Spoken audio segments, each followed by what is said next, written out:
थे आपका आपके चैनल पे। तो चलिए देखते हैं आज का डेली करंट अफेयर, जो भी इंपॉर्टेंट न्यूज़ है हमारे एग्जामिनेशन पॉइंट ऑफ व्यू से उसको डिस्कस करेंगे। तो आज का डेट है 4 फेब और जो भी इंपॉर्टेंट न्यूज़ है चलिए देखते हैं। Let's begin. तो सबसे पहले हम कवर करते हैं इंपॉर्टेंट डेज, अगर उसका कुछ थीम है तो वो, और कैसे ओरिजिनेट हुआ, कब ओरिजिनेट हुआ, और फिर कौन से ऑर्गेनाइजेशन के द्वारा मनाया जाता है ना। तो सबसे पहला जो न्यूज़ है वो है आज का दिन वर्ल्ड कैंसर डे के रूप में मनाया जाता है पूरा वर्ल्ड वाइड। और कैंसर रिलेटेड जो अवेयरनेस है वो मतलब वही जनरेट किया जाता है। बहुत सारे कैंपेन होते हैं अवेयरनेस जनरेट करने के लिए कैंसर रिलेटेड। तो इस साल का थीम क्या है? इस साल का थीम है I am and I will. ठीक है, ये इंपॉर्टेंट है क्योंकि ये एग्जामिनेशन में पूछता है। तो यहाँ पे थीम हो गया, ठीक है। और ये कब आया था? Like first time it was celebrated in 2000। ठीक है, ओरिजिनेट हुआ था ये 2000 में। और ये मनाया जाता है, the organisation is Union for International Cancer Control. ठीक है, Union for International Cancer Control, इसके द्वारा मनाया जाता है World Cancer Day. Now this because this organisation has come into picture, तो इसका फाउंडेशन डेट और इसका हेडक्वार्टर भी जानना इंपॉर्टेंट हो जाता है एग्जामिनेशन पॉइंट ऑफ व्यू से। अगर एग्जामिनेशन में पूछती है तो वो गलत नहीं होना चाहिए। तो union for International Cancer control कब बना था? तो ये बना था 1933 में, और इसका जो हेडक्वार्टर है वो है जिनेवा, स्विट्जरलैंड। ठीक है, ये है हेडक्वार्टर और ये है ईयर ऑफ फाउंडेशन।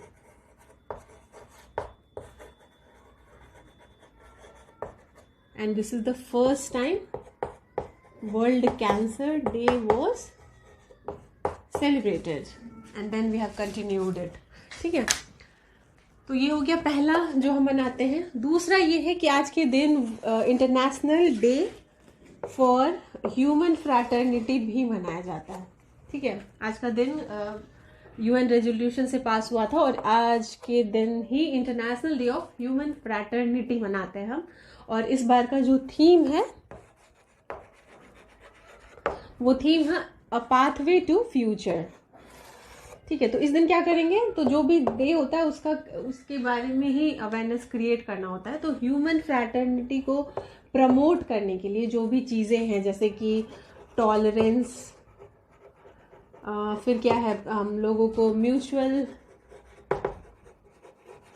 अंडरस्टैंडिंग और रिस्पेक्ट होनी चाहिए एक दूसरे के कल्चर के लिए, लैंग्वेज, रिलीजन, बिलीव्स के लिए। तो ये सब हो गया। या फिर वही, ठीक है, mutual understanding of religion, beliefs, ये सब चीज़ों को ये प्रमोट करता है कि कैसे हम लोग ह्यूमन फ्रैटर्निटी को प्रमोट कर सके, कैसे टॉलरेंस बढ़ाया जाए, कैसे म्यूचुअल रिस्पेक्ट ये सब जनरेट किया जाए, और हम लोग एकदम आराम से यूनिटी इन डाइवर्सिटी वाला जो कॉन्सेप्ट है उसको फॉलो कर सके। तो ये हो गया international day of human fraternity. आज के दिन मनाया जाता है 4 फरवरी को। नेक्स्ट है मजूली। मजूली न्यूज़ में आया था 2016 में। और क्या हुआ था 2016 में? 2006 में मजूली जो असम में है, डिस्ट्रिक्ट है, वो रिवर आइलैंड डिस्ट्रिक्ट है। तो it is India's first river island district, और ये यूपीएससी में भी पूछा गया था ये क्वेश्चन। ठीक है, तो ये इंडिया का फर्स्ट रिवर आइलैंड डिस्ट्रिक्ट है। और अभी 15th फाइनेंस कमीशन के द्वारा आया है ये रिकमेंडेशन कि यहाँ पे क्या होगा, यहाँ पे बनाया जाएगा एम्बैंकमेंट कम रोड। ठीक है, इसीलिए ये वापस से न्यूज़ में है और ये इम्पॉर्टेंट है। ठीक है, नेक्स्ट है इलॉन मस्क की अभी स्पेस एक्स वाली ये टेस्टिंग चल रही थी। रॉकेट का टेस्ट किया जा रहा था, सक्सेसफुल होता है कि नहीं। तो एक जो रॉकेट है वो that got blasted. Okay, and the name of rocket is starship SN9। ठीक है, तो कभी कभी ऐसे क्वेश्चन आएगा, ऐसे सीधे भी क्वेश्चन आ सकता है अदरवाइज कि कौन सा प्रोटोटाइप रॉकेट का था जो ब्लास्ट हो गया, अदरवाइज ऐसे भी क्वेश्चन आ सकता है कि ये स्टारशिप S9 क्या है, तो वहाँ पे एयरक्राफ्ट या स्पेस क्राफ्ट या रॉकेट ऐसे करके ऑप्शन रहेगा, तो you will have to tick the right one, तो ऐसे इसलिए इम्पोर्टेंट है। ठीक है, नेक्स्ट है न्यू CEO ऑफ अमेजॉन, ये चेंज हो रहे हैं। पहले कौन थे? जेफ बेजोस थे, और अब कौन हो जाएंगे? अब हो जाएंगे एंडी जैसी। Okay, next first amputee clinic बनने वाला है, और वो बनेगा कहाँ पे? चंडीगढ़ में। ठीक है, तो एम्प्यूटी क्लिनिक में क्या होगा कि जो